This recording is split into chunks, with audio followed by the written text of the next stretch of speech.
Hello friends, আপনারা সবাই কেমন আছেন? আশা করি সৃষ্টিকর্তার কৃপায় সবাই ভালো আছেন।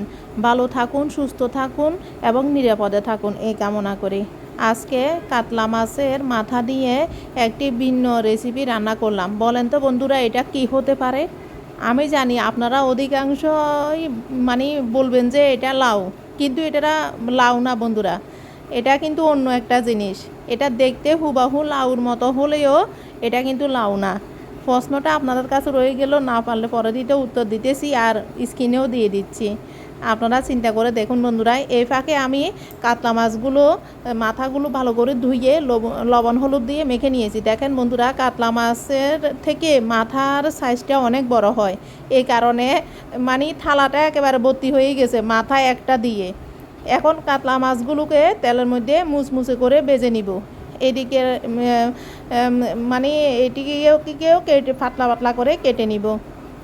মাছগুলো একেবারে লালচে করে ভেজে নিয়েছি এবং নামিয়ে নিয়েছি। এবার মাছ ভাজির তেলে আরও কিছু তেল দিয়ে দিব পাঁচফোড়ন দিয়ে দুটি শুকনো মরিচ দিয়ে এরপর তেজপাতা ফোড়ন দিয়ে একটু ভেজে নিব। তারপরে দিয়ে দিব পেঁয়াজগুলো লালচে করে ভেজে এবার কেটে রাখা, বন্ধুরা এটা ছিল চাল কুমড়া। দেখেন বন্ধুরা, একেবারে দেখতে হুবাহু লাউর মতো আর একেবারে খুব কচি ছিল।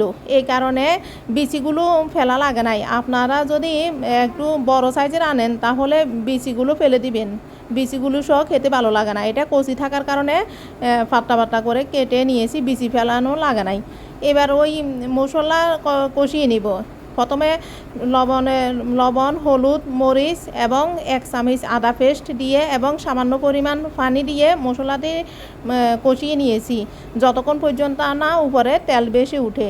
এরপরে মশলার মধ্যে দিয়ে দিলাম চাল কুমড়া দিয়ে আস্তে আস্তে দমে রান্না করে নিব।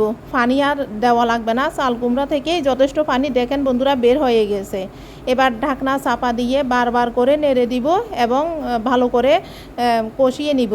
দেখেন বন্ধুরা, 2-1 বার ঢাকনা দিয়ে ডেকে নেড়ে কষিয়ে নিয়েছি এবং চাল কুমড়োটি আগের থেকে অনেক মজে একেবারে অর্ধেক হয়ে গেছে এবং পানিও ছেড়ে দিয়েছে। এই পর্যায়ে ভেজে রাখা মাছের মাথা ও কাঁচামরিচ দিয়ে আরও ভালোভাবে নেড়ে ছেড়ে মাথাটিকে ভালো করে চাল কুমড়ার সাথে মিশিয়ে নিয়েছি। এবার উপর থেকে দিয়ে দিব ম্যাজিক মশলা। সব কিছু ভালোভাবে মিশিয়ে 1 চামচ থেকে একটু কম পরিমাণ চিনি দিয়ে দিব। এখানে একটু চিনি দিলে মাছের মাথার মধ্যে ব্যালেন্সটা একটু ঠিক আসে। ঝাল আর মিষ্টির একটা অন্যরকম একটা ব্যালেন্স আসে। আপনারা চাইলে স্কিপও করতে পারেন। এরপর ধনিয়া পাতা কুচি দিয়ে বাস নামিয়ে নিলে হয়ে গেছে মজাদার এই রেসিপিটি।